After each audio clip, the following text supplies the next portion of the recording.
turn that down too, because Civ's going to be loud. Let's see if it actually displays.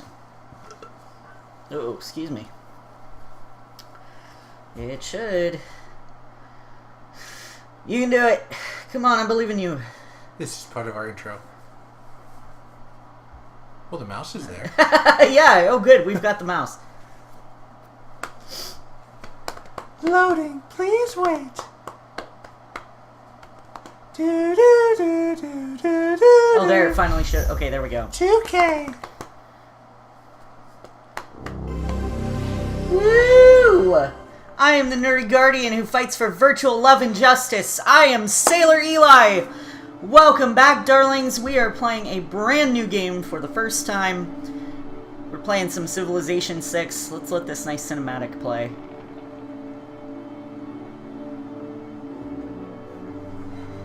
Turn it up a little bit so we can...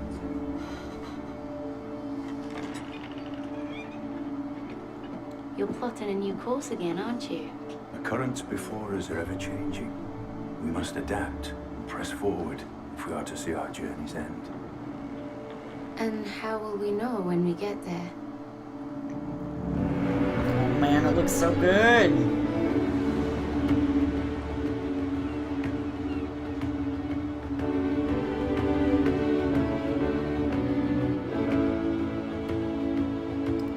There goes his eyebrows.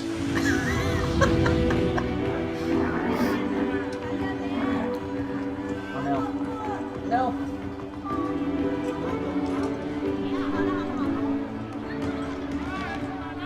Hey! Ugh, damn it. See what you did? Your sneeze started a war. It's the Winged Hussars!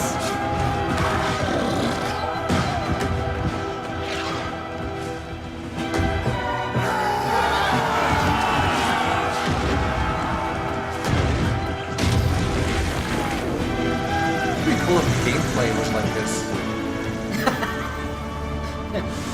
It was an unrealistic representation of the gameplay, and I want my money back. Ah! Yahoo!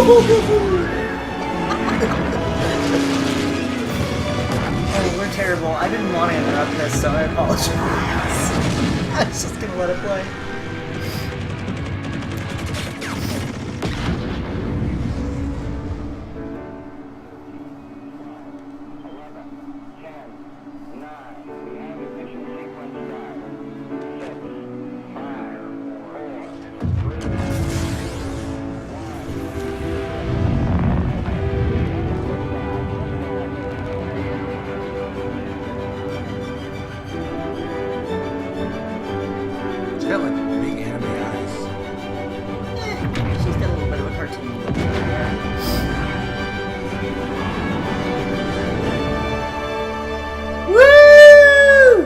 Civ 6! I've been so excited about this.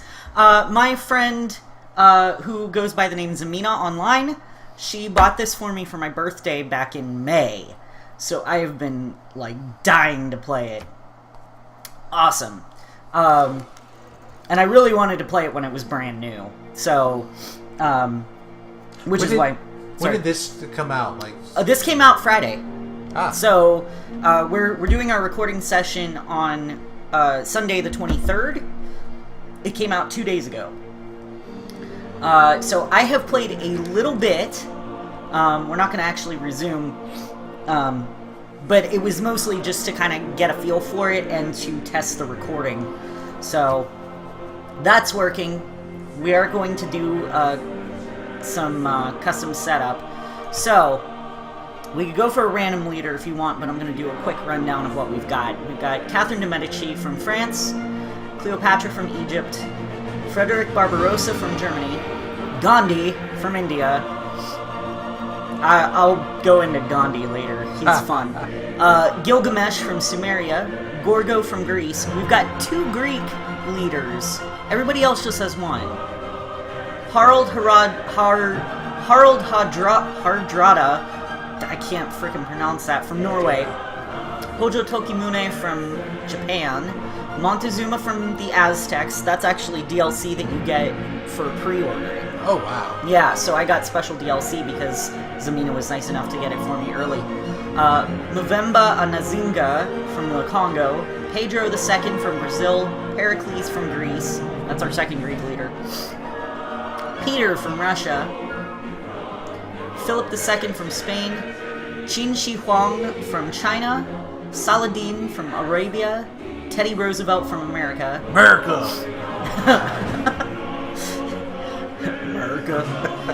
Tomiris from Scythia, or Scythia. I'm actually not sure what that is, and I should have looked it up beforehand. Trajan from Rome, and Victoria from England. Also, I want to point out, before we start, the narrator is Sean Bean of... he was Boromir in Lord of the Rings, and he was Ned Stark in Game of Thrones. Okay, yeah, wow. Yeah. So, is there a particular one that you want to go with, or do you want to do just a random leader? Well, the two that kind of interested me for whatever reason, scroll down. Okay. Japan 1, I had Hojo interest. Tokimone. Mhm. Yeah, but I also like the, what was the DLC? Aztecs, Montezuma. Yeah, thinking of Aztecs taking over the world is kind of cool, too. So- you could do either of those or random, whichever. Okay, so Hojo Tokimune gives a lot of combat strength, and then they also get an electronics factory, which increases production and culture. Nice. And the Montezuma, I don't know what amenity is yet, but it looks like they get whatever amenity and faith is in Greek general points. So, you know what? Since it's a special DLC, let's just go for Montezuma. Okay. We are not going on Prince difficulty. We're going on Settler difficulty. I'm going to turn this down a little bit more. Just because it's our... Well, yeah, it's the easiest setting. It's our first time playing Civ 6. I've played a lot of Civ 5. I have not played very much of this. And there's a lot more to it, or there's a lot that's different from Civ 5, just from what I've seen so far. We want to do... Yeah, we'll do a standard length game. I wish the map came with an option for Bender. What map type do we want? Do we want Continents, Fractal, Inland Sea, Island Plates, Pangea, or Shuffle? Or No, continents feel more natural. But... Okay. Yeah, we'll do that. And then the map size, you want dual, which means only 2 players, so we'd have 1 computer player against us. Tiny, small, standard, large, or huge. I don't think I want to go with large or huge, so standard or smaller, I think. I guess standard, just for the standard. Okay. Yeah. So that's going to be us plus 7 computer players. Okay. Just as long as we're not faced with Gandhi, because he is bloodthirsty. So, yeah, so here's the deal with Gandhi. The first stirrings of life beneath water. I'll let him talk first. To the great beasts of the Stone Age. To man taking his first upright steps, you have come far. Now begins your greatest quest. From this early cradle of civilization on towards the stars. Tlatoani Montezuma. Keep your eagle warriors happy and fed, and they will forever fight for your cause. As your Aztec empire unfurls across the land, you will never want for people to raise your walls, or you will be blessed with new loyal workers as you conquer those around you. Go forth. Hutzlia Puchli calls. Wow. Glad he read that word. Yeah, I know. I would not have been able to pronounce that.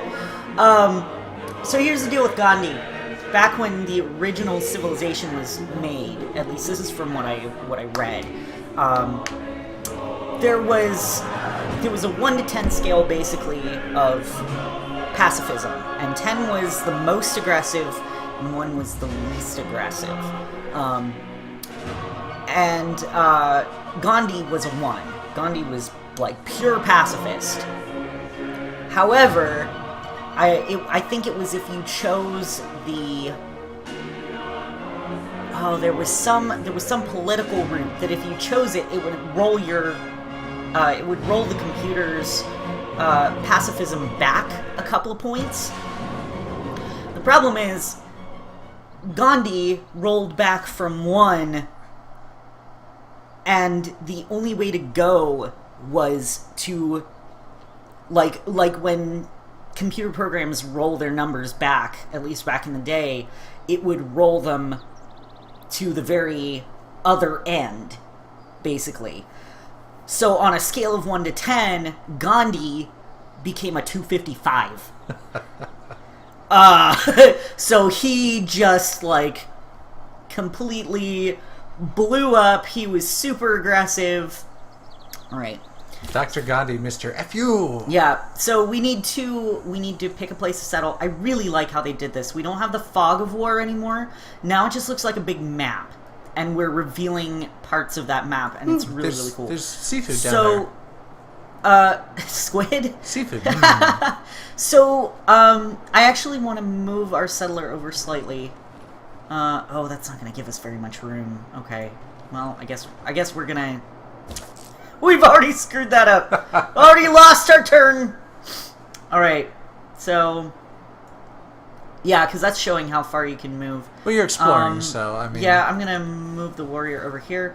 I wanted to see... Ooh, bananas. I wanted to see if I could get over here. Oh, yeah, I guess I could have gotten that tobacco. Well, that's okay. Well, it requires irrigation. You really want to settle, like, first thing. So... Well, shoot, we are where's the option?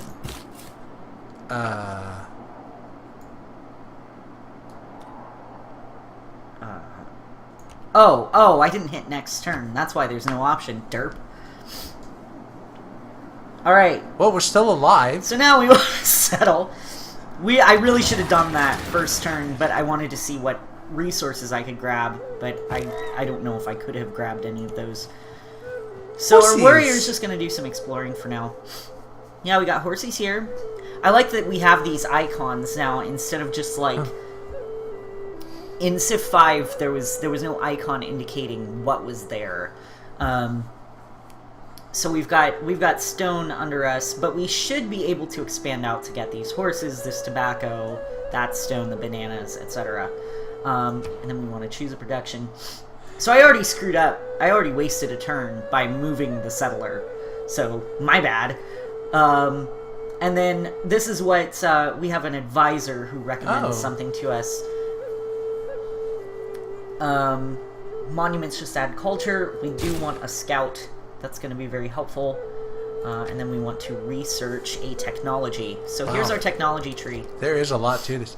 Now, what's really cool is that for most of these technologies, except like the first ones, you get a bonus based on different criteria that you meet.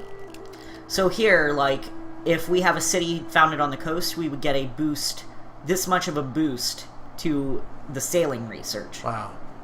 If we found a natural wonder, we would get that much of a boost to the astrology resource. So, are we to focus on one particular tree, or do we advance evenly? So, I mean, in my experience, so if you want a science victory, you want to be able to get up to here as fast as possible. I don't know that that's what we're going to be going for. I think we're just going to be going for any victory to start. Montezuma's revenge. But, I mean, you pretty much do have to do the entire tree if you want to get through the science victory. So it all feeds into each other. So to start, we're going to skip sailing and astrology for right now because those are going to take a long time to research. We've got pottery, animal husbandry, and mining. Pottery allows harvesting of wheat and rice. Animal husbandry allows harvesting of cattle and sheep. And mining allows chopping of woods and harvesting of copper. Huh. So what do you think we should go with? That's a tough question. Right off the bat, I think animal husbandry because of food and whatnot. Yeah. But it doesn't lead to any immediate rewards. Well, so. It would go to archery, which would be helpful for later on. We will want to research sailing soon. Yeah. But I want to see if we can found another city first.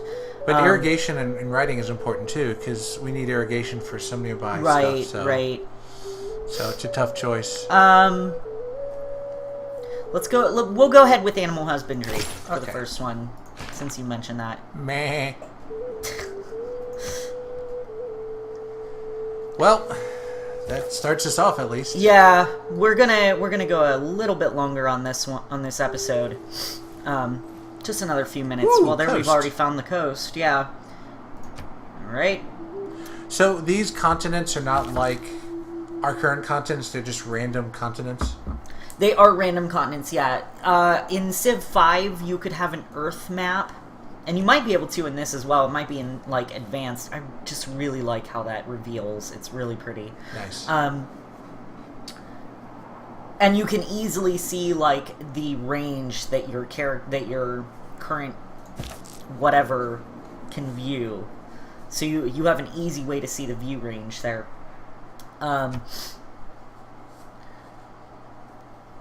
There are some advanced options that I didn't go through for starting out a game. Our city-state neighbors have made a request of us. If we can impress them, I think they will reward us handsomely. Okay, so here we just met a city-state for the first time. There's Yerevan. They are religious. They don't have a suzerain. We've sent an envoy over there. Let's go ahead and close that out. City-state meeting bonus. As the first major civilization to meet the Yerevan city-state, you have earned 1 envoy there. New city-state quest. The Yerevan city-state has given you a new quest. Send a trade route. And you have met a new city-state. So because we just got close to them. And that's one of their warriors. But yeah, there are advanced options that I didn't go through that would probably take a while for me to go through. For us to decide if we actually wanted to do those or not. So Yeah. See, when I played a little bit of the other Civ, I was trying for a peace and an era peace and make friends here and make friends here, and all of a sudden everyone turned against me, and just like, what the heck? yeah, So that'll happen. The AI has been changed as well for this one, from what I've heard, so that specific leaders have more specific goals in mind for what they want to do with their own civilization as far as the AI goes. And they're more likely to stick to that. So like one Civ leader might really want culture, and they're going to stick to whatever is going to give them the most culture. Gotcha. One leader might want a science victory. They're going to stick to whatever is going to give them the most science and that sort of thing. Scouts are unique in that they can gain experience by exploring and discovering parts of the world. Awesome. So we've got our scouts. We're going to send our scouts off. Let's see. Alright, there's our automate exploration. And there, having discovered another continent, we realize there is a wide world of trading opportunities. Progress toward foreign trade advanced considerably. So that's what these code of laws are. oh, I see. We'll open the civics tree. Another tree. Yes. So this is different from Civ 5, because in Civ 5 we had policies that you could adopt. This is just, and those were separate trees. This is all just one big tree. And you get these cards, and you can replace... Fascism, communism, wow. Yeah. Totalitarianism. Democracy. So, I'm sorry, by the way, I'm sniffling a lot. I'm having an allergy attack. They've been happening a lot recently. It's awful. We do want to go ahead and build another settler, I think. Alright. Because I would like to have a coastal city. Yeah. Just because that's going to help us with researching sailing. So let's go ahead and move I'm our... sailing! I actually, I'm going to keep my warrior closer now, because if barbarians show up, we don't want them to pillage our stuff. Yeah. So we'll do one more turn, and then I'm going to go ahead and I'm end the fond episode. of pigs. Yay! Animal Dogs husbandry. look up to Meh. us. Cats look down on us. Pigs treat us as equals. So those quotes, those are all read by Sean Bean, the narrator. They just come up whenever you research something, or... Meh. Thank you. So now we want to do another research. Do you want to go ahead and research? Let's see. We'll open up the whole tree. Do you want to do... So, in my opinion, And I'm probably playing Civilization wrong by doing it this way. I don't know. I'm doing it my own way. If you don't like it, whatever. You can tell me why I'm wrong in the comments. Or give suggestions. Or give suggestions, yeah. That's totally fine, too. If you would be constructive about it, so much the better. I prefer going with the stuff that takes the least amount of time to research, because that's going to give us the most technologies. That's going to give us the biggest head up on the competition, in my opinion. But I don't know. I could be totally wrong about that. So I actually want to go for pottery, because that's going to open up... Yeah.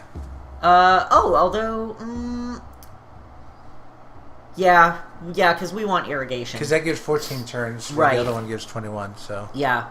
So, gonna keep moving the warrior up. Gonna hit next turn. You didn't do any trade with the Yearvend yet. Didn't they want to trade? Remember? Oh, they want a trade route. We don't have one built yet. Oh. We have to build a trade route in our capital city, or in a city that we own. I see. We're currently doing something. Okay, I already told them to automate exploration. I don't understand. Maybe you have to do it again. Oh. Too close to tribal... Oh, okay. So we had to hit that tribal village. Okay, there. Now we can make the map. That's Goodbye. weird. So I guess... That's new. So I guess they don't want you automating if there's something nearby that you can grab. Oh, gotcha. Because those tribal villages... Again, really sorry for the sniffling. Those tribal villages that show up, they're like the ruins that you would find in Civ 5, and they give you a bonus when you walk over them. Oh, wow. And we're going to end our turn, and then we're going to end the episode there. Oh, yep. Glad I'm moving my warriors back up. Thank you all so much for watching. If you enjoyed it, please consider subscribing, and I hope you all join us for the next one. Bye, darlings! Ah!